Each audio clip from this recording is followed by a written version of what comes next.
I owed $20, I was only making 10. And that just created such baseline stress. And I think that kind of stress is insidious. It creeps up all the time.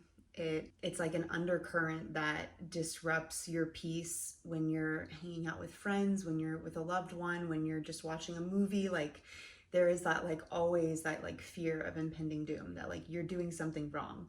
And it's honestly for good purpose. Like you should feel like that. And it's crazy that like I didn't really get that feeling until I was gonna bring that debt into, you know, the rest of my relationship with the person that I loved. Okay.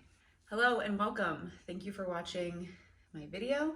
Today I'm going to touch on my financial rock bottom. So it started last year. I'm going to go through it chronologically, give you a little bit of insight into the mindset of where I was. This video is not easy for me to record. Even just kind of creating bullet points on the script, I get like emotional, welled up with tears just thinking about the place that I was in back then, and just how awful it felt to be there. Things are a lot different now, and I'm so happy to say that in positive reflection. And it took going through that to get to where I am now. So I'll share this in hopes that it can help you. Before I get started, I just want to say, if you're currently in a financial situation that either feels like or is actually like the rock bottom that I was in just a little bit over a year ago, I just want you to know that it is worth getting out of that rut. It's worth, watching a video like this of somebody else's experience, feeling that you're not alone, feeling that even if you made poor financial decisions, you are more than capable of getting out of that rut. It's going to take lots of work, but you are worth it, and it won't be like this forever. And the best part about getting out of that rut is that you are going to be able to breathe again. You may not love talking about money like I found that I did after getting out of this trouble, but it'll be exciting. It'll be amazing to see that the money will come in and you can use it for other things except for, paying for debt. It's not going to come in and go right out of your bank account. Like, you're going to get to keep it and actually watch it grow, rather than paying for your debt and watching that balance barely even decrease because your interest is so high on that debt. Instead, you'll watch your interest like slowly grow in your savings accounts, and it's going to be an amazing feeling. So no more talking about money where it feels like you have a lump in your throat and you are gonna shit yourself. Like, it is gonna be awesome to talk about money really soon. Maybe not really soon, but soon enough. All right, let's get into it. I have a little bit of notes here, so if I'm not looking at the camera, I'm sorry, but let's flash back. It was 2022. Bradley and I have been together for a long time, moved out to Montana together. We're living in an apartment with a roommate. It is fairly expensive. It was like $3,000 for us to all live there in a 3-bedroom, 2-bath apartment.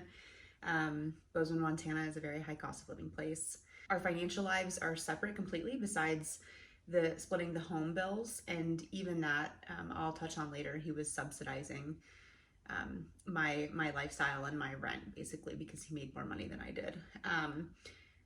At this point in 2022, like the spring semester, I'm going to school, just taking a couple classes for my pre-med post-bac, but I'm paying out-of-state tuition. And that doesn't really matter for now, because obviously while you're paying for out-of-state tuition with loans, that there was no bills due for me at this time. But just kind of a overarching theme of where I'm at right now.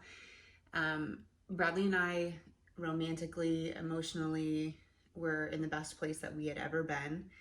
And in May of 2022, we ended up going to Hawaii, and he proposed to me.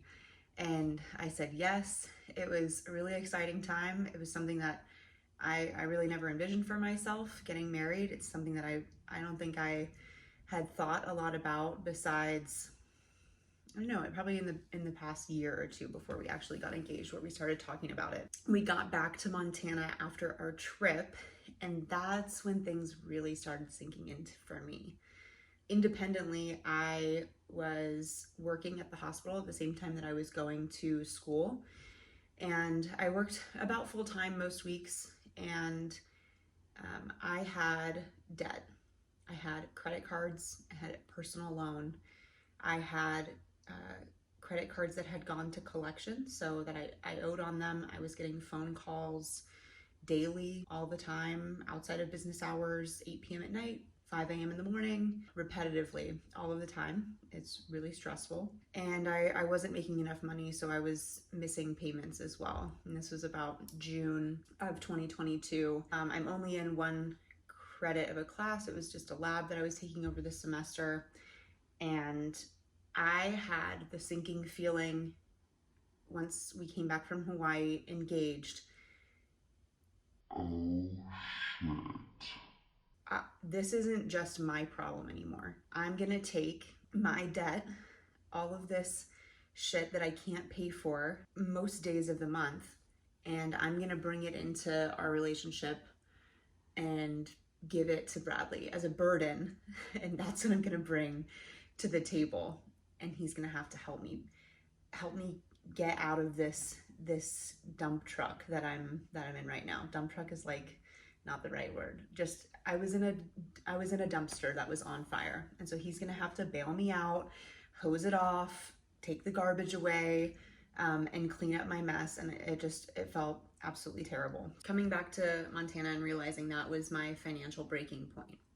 Thankfully, I decided that I wasn't going to continue to take classes after that. And immediately, along with working at the hospital, I started working with this property management business that a friend ran back then, and they had a wedding event, and so I helped put it on. I picked up the kegs from town and drove them out there. I bartended the event and made probably like $1,000. Was easily able to throw that towards whatever debts were on fire at the moment for me, like whatever really was impending and needing to be paid. I'll flash back to like July when I finally got a hold on exactly how much I owed at this time. So I wasn't the best, I'm not the best historian today because I wasn't the best documenter then. And that's one of the major reasons why I got into this financial trouble, is because I wasn't tracking my expenses. I wasn't budgeting. I wasn't being financially responsible, of course. So this is kind of what I can look back and find in, not even my statements because they don't go back that long, but what I figured out. So here were some of my debts. My phone bill, $83.20. That includes, because I was making payments on my device still, so that includes my service and my monthly bill for my device. Car loan, $335.56. Credit card surge, some scammy high interest credit card, $100 a month. Credit One, same thing, $60 a month. Capital One, $112 a month. Spire, same thing, $45 a month. Continental Finance, I don't even remember if this was a personal loan or if it was a credit card, $30 a month. Lending Point personal loan, $279 a month. And then MSU, that was the university I was going to. I had some debt because it was only that one credit. I think I might have paid that class out of pocket. Totaling debt for just 1 month is $1,144.76. And this doesn't include just like reoccurring life expenses at all. That comes next. So in gas, I have about $200, food, $500, QuickBooks, $25, Progressive car insurance, $142.32, some supplements, $70, Whoop, we wear these watches, $30 a month, and then rent, $400 a month, which is incredibly cheap. So total expenses, $2,512.08. I do want to include there's discretionary spending as well. So there's $300 for like random gifts for people, car maintenance that was needed, like an oil change, dog food. I used to get my nails done. So that's like $45, $50 every time I went, like every 3 weeks, my income. So working at the hospital, I made about $2,000 of income. And then, like I said, I picked up that job with the property management company that was also like kind of events. And so I started making a little bit more money.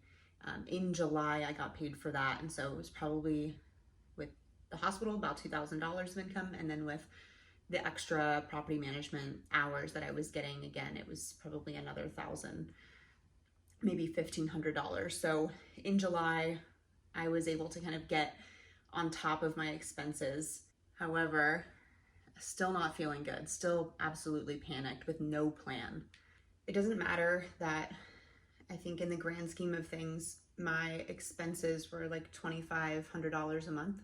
I understand that that's not a lot of money. I think a lot of other people that can't relate to that, maybe if they're spending upwards of $6, $7, $8, $10,000 a month.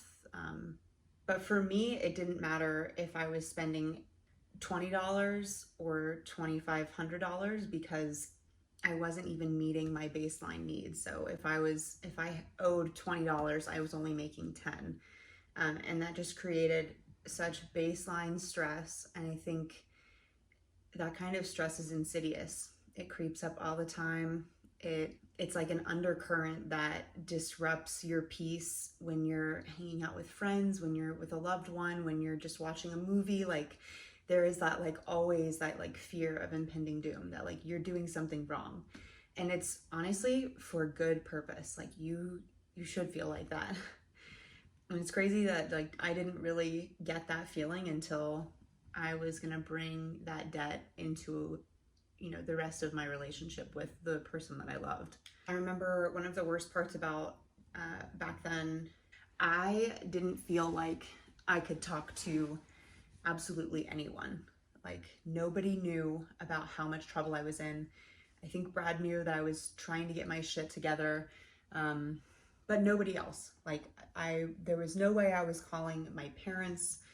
I didn't feel like I had an adult in my life, or even just a peer that I could go to and tell them exactly where I was at. I was so embarrassed and so alone. It was awful. So let's get out of the dumpster on fire and get to the actual like tipping point where I really got to get some momentum. I clearly wanted a way out desperately. And through a divine stroke of luck or manifestation or whatever you want to call it, I was working at the hospital one day, and we'll call the patient Maria. But I was sitting with this patient who needed to like have a kind of a one-on-one companion for that day. And she was really nervous because the physician had just told her that she was going to go to this sort of halfway house after she was discharged from the hospital. She didn't know what that was going to be like. She didn't know who she was going to be there with. And it was just a really like tumultuous and precarious time for her. And so while I was sitting there and hearing her stories and stuff, I was like, let's hop on the computer. We'll look at the website for the place that you're going, and maybe they'll have pictures or testimonials or like something to comfort her. So we looked on the computer. We're looking at, you know, the page for where she's going. And I noticed this drop-down menu on the right-hand side when I was looking for more details for her. And the organization that put on or had created this halfway house for people also had other services. It was things like helping people replace their car batteries, or like get a new used set of tires, or just kind of like do car repair and maintenance for people that couldn't afford to go and get their car serviced. Or during the winters, they had this program where they would bring stacks of wood to single mothers' homes, and just like the loveliest examples of human kindness. And on the last tab on the website, it was financial advice or financial advising.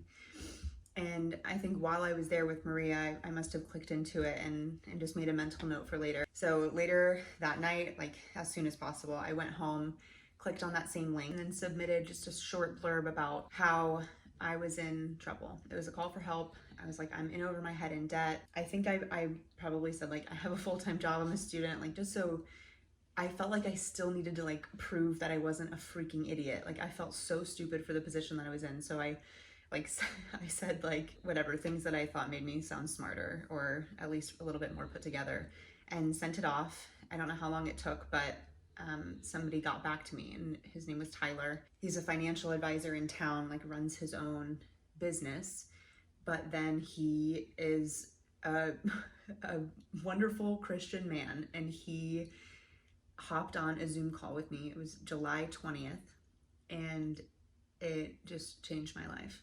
I was able to sit down with him in front of a window just like this, literally on the floor, kind of just like this, and just spill my guts out to him. I cried. I had streams of tears pouring down both my cheeks, and it was totally embarrassing. But yeah, I could hardly even choke out just that I was gonna bring this debt into my relationship with another person. And he just met me where I was, told me he understood.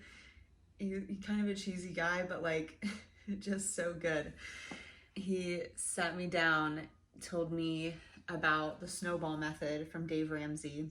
And though I didn't have my exact interest rates or honestly even my exact balances, he just shared a screen with me, went to the Dave Ramsey website where you can put in your balances for the snowball method.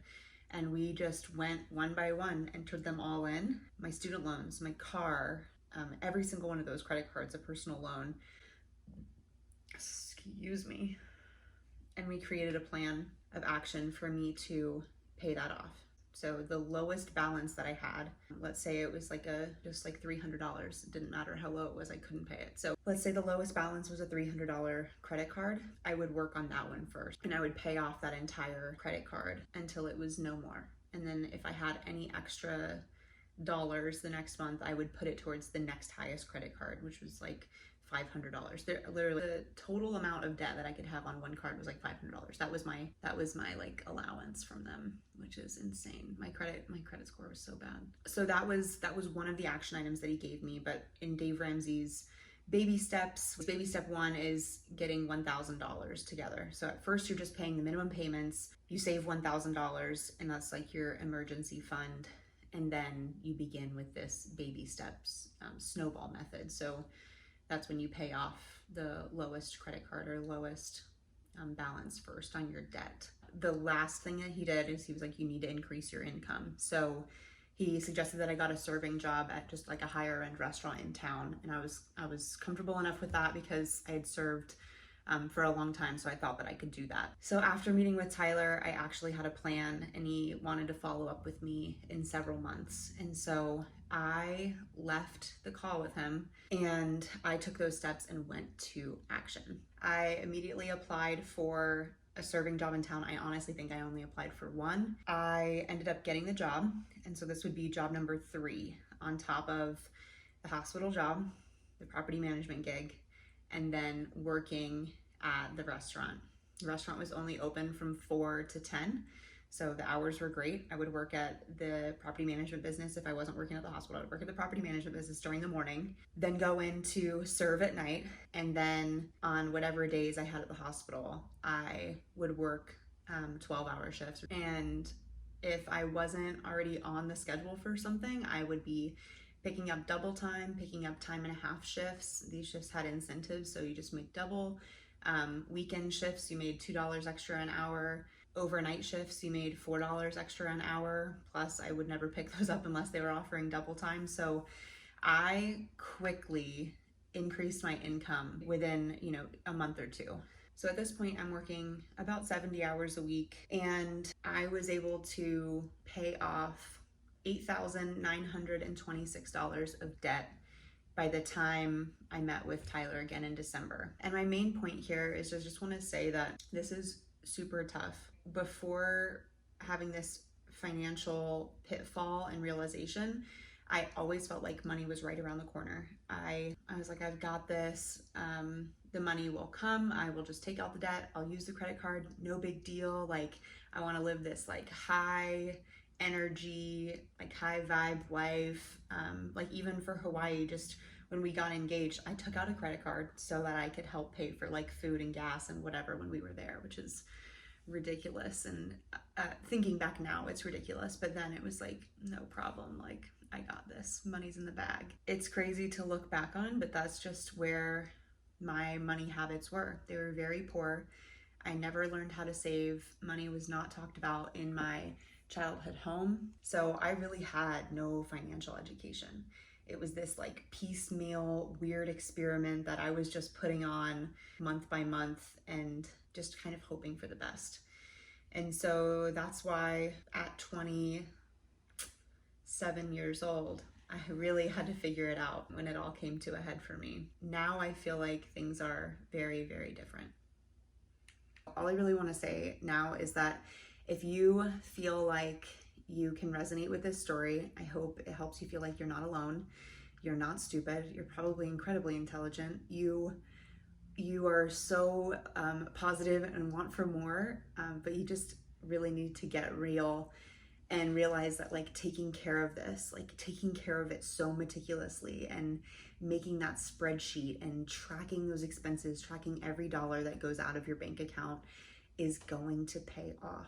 Like that is that high vibe manifestation when you're taking care of that money, like it's your baby and you really care about it. Like that's when more money will like pour into your life. So I hope that you can feel how different it feels to talk about money now than it probably did then. I was not able to make this video now, although I wish I did. I really wish that I started documenting my money journey back then, because hearing stories like this is what really motivates me. People that are actually in debt currently. It's not the people that already have their shit together that I'm like, wow, that's awesome. Like I'm there. No, like I really love to hear people say, I had no idea what I was doing. I was in so much trouble and I'm still working my way out of it, but look how far I've come. Like those kind of stories are awesome to hear for me. So I'm gonna keep on making videos to document my progress and what I've learned, so stay tuned for that. The biggest piece of advice that I can give for you from what I've done for myself is just to get curious, ask questions, and the world will open up for you for sure. There are some resources that I began listening to just for encouragement and motivation. One was the Dave Ramsey show. He is good to listen to when you are in the dumps. He gives a no nonsense approach. There's no if then. It's like no, it's now or never. You need to pay this shit off, get your ass to work and grind so that you cannot feel like this a year from now. So yeah, listen to like his Dave Ramsey show where people call in. They tell Dave Ramsey or his team about their debt that they're currently in, and they give actionable advice. Just, it's great. And then I feel like once you have some momentum, like I did, I started listening to Choose FI, and there's just people's stories who've won with money. They, now have the freedom to live their lives without the constraint of debt. And the stories that I liked the most were the ones that people did start out in a lot of debt without that financial education or backbone that a lot of people fortunately get to have when they're young.